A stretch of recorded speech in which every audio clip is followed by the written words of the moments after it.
This is the Amex Rose Gold card and this is the Chase Sapphire Preferred, and I never thought I would be holding any of these credit cards because I was strictly team cashback and didn't see any reason to pay an annual fee to hold a credit card. But here I am with over $300 worth of annual fees, and after holding both of these credit cards for a while, it is time to review both and settle on which one is best. We are going to go over the annual fee, statement credits, welcome offer, reward categories, transfer partners, travel insurances, the trifecta ecosystems, and the viewer's choice. So sit back, relax, and may the odds be in your favor.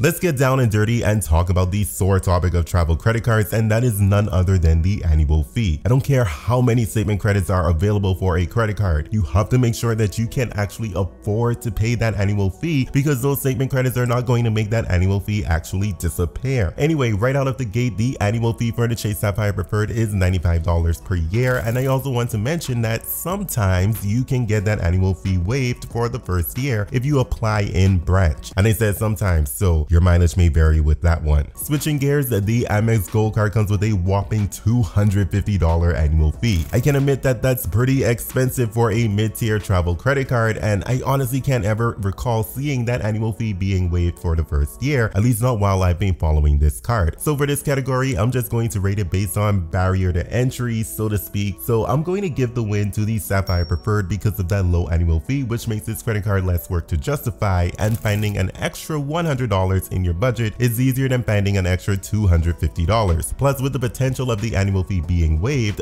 the barrier to entry is lower overall with Chase. Next up is the welcome offer, which is the single most important aspect when signing up for a credit card, especially if that credit card has an annual fee. The Sapphire Preferred and Amex Gold cards come with pretty respectable welcome offers that tend to increase from time to time. The Sapphire Preferred typically comes with a welcome offer of 60,000 points after spending $4,000 within the first 3 months of account opening. And when Chase increases this welcome offer, it typically lands at around 80,000 points. But the kicker here is these elevated offers aren't regularly available. Currently, the Amex Gold card comes with a base offer of 60,000 points with a minimum spend of $4,000 in 6 months. You can also get a targeted offer for 75,000 points on Amex's website with the same minimum spend requirement, but you may have to refresh your browser a few times or open up an incognito window. The best offer right now may come from Resi.com because it adds a 20% back as a statement credit at restaurants during your first 12 months on up to $250 back, in addition to the 75,000 membership reward points offer. Due to the opportunity to always get an elevated offer of some sort at the recording of this video and the additional time to meet the minimum spend requirement, the clear winner of this category is the Amex Gold card. Statement credits help to offset the annual fee, and many people use this to calculate their effective annual fee. There are also many people who don't believe in effective annual fees because, like I mentioned earlier, the annual fee is still money out of your pocket that you need to be able to afford within your budget. The Chase Sapphire Preferred is pretty darn weak when it comes to this category. It only comes with one statement credit of $50 to use toward hotel stays booked within the Chase Ultimate Rewards portal, and I can honestly say that I have never used this credit or felt compelled to use it. Maybe one day that will change. The Amex Gold card comes with a few opportunities to earn statement credits. There is a $120 in Uber Cash that can be used on Uber Rides or Uber Eats, $120 in dining credits that I find most useful with Grubhub. One gripe is that both of these credits are split evenly across the year, so you'll get a maximum of $10 per month for each credit, and take it from me, don't wait until the end of the month to use your credits. You may get away with this for the Uber Cash credit, but if you're using Grubhub, beware because it takes a few days for that transaction to post, and if it doesn't post before the end of the month, you will be out of luck. And then there's the $100 hotel experience credit that I just don't see myself using, just like I won't use the Sapphire Preferred's hotel credit. With that said, the winner here is the Amex Gold card, as there is an opportunity to earn $340 in statement credits. The reward categories on travel credit cards are the second most important things to consider, since this will be the meat and potatoes on how you earn your points. The Chase Sapphire Preferred comes with a few reward categories, including 5x points on travel booked through Chase Ultimate Rewards, 3x on dining, 3x on online groceries, 3x on select streaming services, 2x 2x on other travel purchases, and 1x on all other eligible purchases. The Amex Gold card earns 4x points on groceries on up to $25,000 per year spent within this category, 4x on dining, 3x on flights purchased directly with the airlines or with Amex Travel, and 1x on all other purchases. Now, coming to a decision with this one is going to be tough for me because I honestly use my Amex Gold card the most, and my Sapphire Preferred typically stays at home in a drawer collecting dust. But I want to be as unbiased as possible. I personally hate that Chase limits the grocery multiplier to online groceries, but according to Statista.com, online grocery accounts for approximately 150 million shoppers, which is nearly half of the population. And I honestly don't want to believe that statistic, but it is what it is. I also don't like the 5x on travel for Chase travel purchases and would prefer for the additional points to be in the general travel category. But on the other hand, the Amex Gold does not offer a general travel category. And I can't believe I'm about to say this because I still believe that the Sapphire Preferred needs to be revamped, but generally the average person would be able to get more value out of the Sapphire Preferred's reward categories. And for this decision, I had to ignore that this card does have overlapping categories with his younger siblings. Chase, this is a reluctant win for you. You are not out of the woods yet in my mind, so congratulations for now. Both credit cards have access to really good transfer partners that can provide you some really good redemption values for your credit card points. Be aware that your mileage may vary a lot depending on how savvy you are with booking travel, but getting a value of around 2 cents per point is achievable with both point ecosystems. The Amex Gold card has access to 21 transfer partners including Air France, KLM, Etihad, Emirates, Qatar, ANA, which provides good opportunities for really good business class redemption values on flights to Japan. And there are more partners including hotels, but Amex membership rewards typically shines with airline redemptions. Chase has a total of 14 travel partners including the World of Hyatt, which tends to offer outsized value for hotel room redemptions, but beware of blackout dates. And they also have some overlapping airline transit partners including Air France, KLM, British Airways, and Emirates. As I mentioned, Amex has more transfer partners, but the World of Hyatt does help to elevate Chase. Since both programs are extremely useful, I'm going to rank this as a tie because I personally find it beneficial to use them both. Now let's go ahead and take a look at the travel insurances that are available. The Chase Sapphire Preferred offers a trip cancellation interruption insurance for certain covered events like severe weather, for example, and offers reimbursement of up to $10,000 per person and $20,000 per trip for non-refundable travel expenses. It also has primary auto rental collision damage and theft insurance. It has trip delay reimbursement when your travel is delayed for more than 12 hours or requires an overnight stay. The offer is up to $500 per ticket. It also has baggage delay insurance worth up to $100 per day for up to 5 days, and it has lost or damaged baggage insurance for up to $3,000. For the Amex Gold card, trip cancellation interruption insurance is not offered, which surprises me for a card that has an annual fee as high as this. Auto rental damage theft insurance is secondary. Trip delay reimbursement is triggered at a delay of more than 12 hours and coverage is limited to $300 per covered trip. I wasn't able to find coverage for baggage delay insurance, and there is insurance available for lost or damaged or stolen luggage up to $500 per person for checked luggage and up to $1,250 per person for carry-on bags. The Amex Gold card is missing too many travel insurance benefits that should be included in that high annual fee, so the win for this category goes to the Chase Sapphire Preferred hands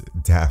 To get the most earnings potential out of each credit card, it is typically best to use a trifecta ecosystem. The Sapphire Preferred pairs well with the Freedom Unlimited and Freedom Flex credit cards, and the Amex Gold pairs well with the Amex Platinum and Blue Business Plus. There are some nuances to this to consider. The Freedom Flex and Freedom Unlimited both have multiplier categories that overlap with the Sapphire Preferred, which tends to render the Sapphire Preferred as useless most of the time. The Freedom Unlimited acts as your catch-all credit card with its unlimited 1.5x multiplier, and the Freedom Flex is a rotating reward category card that can earn 5x back on different categories each quarter. On the Amex side, the Amex Platinum is going to be useless in your wallet most of the time unless you are a heavy traveler. Otherwise, most people will get the most value from its plethora of statement credits, which essentially makes this the Amex coupon card. The Blue Business Plus acts as your catch-all 2x credit card on up to $50,000 in purchases. To hold all three Chase credit cards will still only cost you $95, as the other two credit cards are no annual fee credit cards. The Amex trifecta will cost you $945 because the Platinum card comes with a $695 annual fee. With that, the win in this category goes to the Sapphire Preferred. Amex is expensive, and yes, you can get a lot of value from the statement credits, but you don't even have to consider that with the additional Chase credit cards. I love to add this category because I really value your opinions. A lot of you are very well versed in this points and miles game, so your opinion should count. So the winner in this category with 60% of the vote goes to the Amex Gold card, and yes, it was a trap to get you all to say that you prefer rose gold.